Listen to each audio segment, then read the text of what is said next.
शिवनाथ प्रसाद मिश्र, सदस्य अध्यापक शिक्षक संयुक्त मोर्चा जिला इकाई खंडवा। जी, क्या कहना चाहेंगे आपके प्रदर्शन पे? मैं जो हमारे आज मध्य प्रदेश के लाखों शिक्षक आज अध्यापक शिक्षक संयुक्त मोर्चा के बैनर तले यहाँ पर उपस्थित हुए हैं। हमारी प्रमुख 3 मांगे हैं। पहली मांग तो ये है कि जो टीटी की परीक्षा है, माननीय सुप्रीम कोर्ट के निर्देशों का हम सम्मान करते हैं। उस टीटी की परीक्षा के आधार पर जो लोक शिक्षण संचालनालय से जो आदेश जारी हुआ है, उस आदेश को निरस्त करने की मांग। दूसरी हमारी जो प्रमुख मांग है उसमें कि नियुक्ति दिनांक से हमारी सेवा अवधि गणना की जाए और तीसरी पुरानी पेंशन बहाल की जाए। प्रमुख 3 मांगे हैं। टीटी की बात करें तो 25 से 30 साल की नौकरी हो गई। आज हम परीक्षा देने के लिए सक्षम है, परीक्षा देने में कोई दिक्कत नहीं, लेकिन हमारा ये जो इस प्रकार के आदेश हमारे शिक्षक के स्वाभिमान का सवाल है, आप सम्मान की बात है। ये प्रथा जो है प्रथा बंद होना चाहिए। 30 साल की नौकरी बाद परीक्षा होगी तो आज हमारे बच्चों की शादियों की बात है, पढ़ाई की बात है, इसमें पैसे की जरूरत है।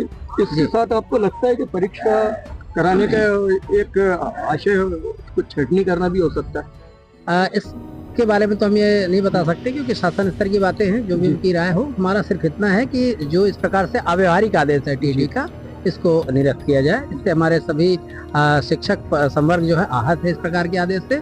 ये उम्र नहीं है कि हम परीक्षा दे करके और आगे हम अपने कंटिन्यू सर्विस को जारी कर पाए। क्या प्रकाश डालेंगे?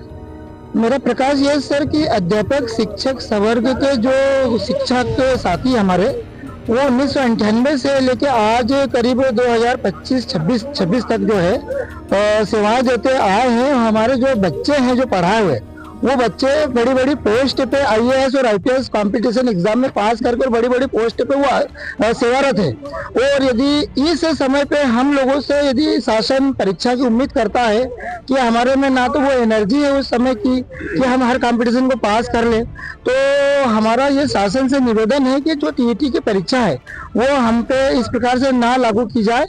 क्योंकि कभी भी कोई नियम बनता है तो वो वहां से लागू होता है जहां से वो नियम बना, ना कि पुराने लोगों पे।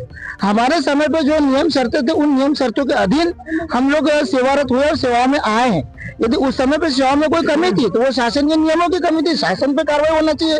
और उस समय पे यदि सेवाओं के नियम शर्तें जो सही साठ थे तो फिर हमारी भर्तियां भी सही साठ थी। फिर आज यदि हमारे से परीक्षा लेते हैं मतलब इस अवस्था में तो वो गलत है। हमारे कई लोन चल रहे हैं, बाल बच्चों की शादियां है ना, हमारे बीमार था, पढ़ाई लिखाई, मतलब बहुत सी चीजें इस चीज में है। तो हम ये चाहते हैं शासन से कि जो टीटी आदेश जो आया है वो सरासर गलत है, इसे तुरंत निरस्त किया जाए। ये सर हमारी पहली मांग थी आज। और यदि ये मांग हमारी ना मानी जाए तो हम बहुत उग्र आंदोलन करेंगे, क्योंकि ये तो हम सिर्फ शासन से बहुत नम्र निवेदन कर रहे हैं। लेकिन हम लोग शासन से ये भी कहना चाह रहे हैं कि हम मर्यादा वाले लोग हैं, शिक्षक लोग हैं, गरिमा बनाए रखने वाले लोग हैं। हम मर्यादा के हिसाब में यहाँ आए थे और आए हैं। और जो हमारा निवेदन है शासन से कि यदि आप टीटी की परीक्षा का आदेश निरस्त नहीं करवाएंगे तो हम उग्र आंदोलन करेंगे, जनगणना नहीं करेंगे, कोई काम शैक्षणिक संस्थाओं में नहीं करेंगे। और भले हमको शासन हमारी तनख्वाह काट दे या हमको नौकरी से निकाल दे, हमको उसका बिल्कुल भय नहीं है। हमारी 3 मांगे प्रमुख है सर। हमको टीटी आदेश निरस्त चाहिए।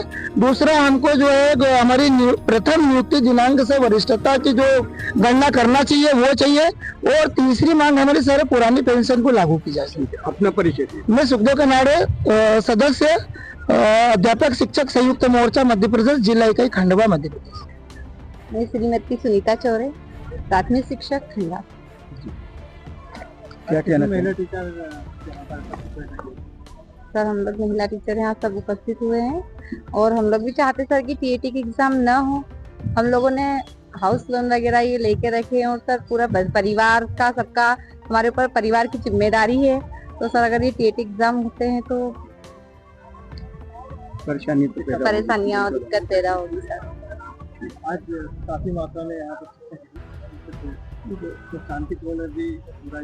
हाँ सर, शांतिपूर्ण और बहुत अच्छा, बहुत व्यवस्थित तरीके से हमने सर शांति व्यवस्था पूरी बहाल करने की कोशिश की। हमने पूरा शांति रूप से धरना प्रदर्शन और ज्ञापन रैली का प्रदर्शन किया है। हमारा मुख्यमंत्री से मिलने का ये आशय था जो आज की तक ज्ञापन हमारा पहुंच जाए और उनके तरफ से पुनर्याचिका दायर की जाए सुप्रीम कोर्ट में, और वो हमको भी बताई जाए कि उन्होंने किस प्रकार से दायर की याचिका, वो भी हमको बताया जाए। मतलब कि इसी के उपलक्ष्य में हमारा जिला रायसेन से अध्यापक संघ में जो है एक नियमित शिक्षक के रूप में काम कर रहा हूँ।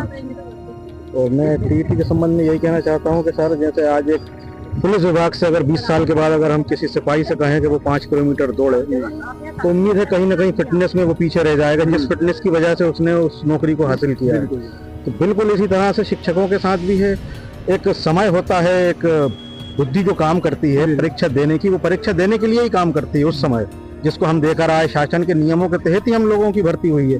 अब अगर 2009 के बाद जो कोई नया नियम निकलता है और उससे पहले वालों को भी उस नियम में लेकर आते हैं, तो ये हम लोगों के हिसाब से तो ठीक नहीं है। अब राज्य सरकार भी कुछ शिक्षकों की मदद के लिए आगे आ रही है, अब किस प्रकार से आगे आती है तो भविष्य में देखा जाएगा। फिलहाल हमारा यही निवेदन है शासन के हर एक अंग से कि आप इस पर एक बार फिर से गौर करें कि जो लोग नियम बनने के बाद जो लोग परीक्षा जो नौकरी हासिल कर रहे हैं, कहीं उनमें तो कोई छूट नहीं हो रही है, लेकिन नियम बनने से पहले जो लोग जिस नियम के तहत भर्ती हुई है, उनको उसी नियम पर बाकी रखा जाए।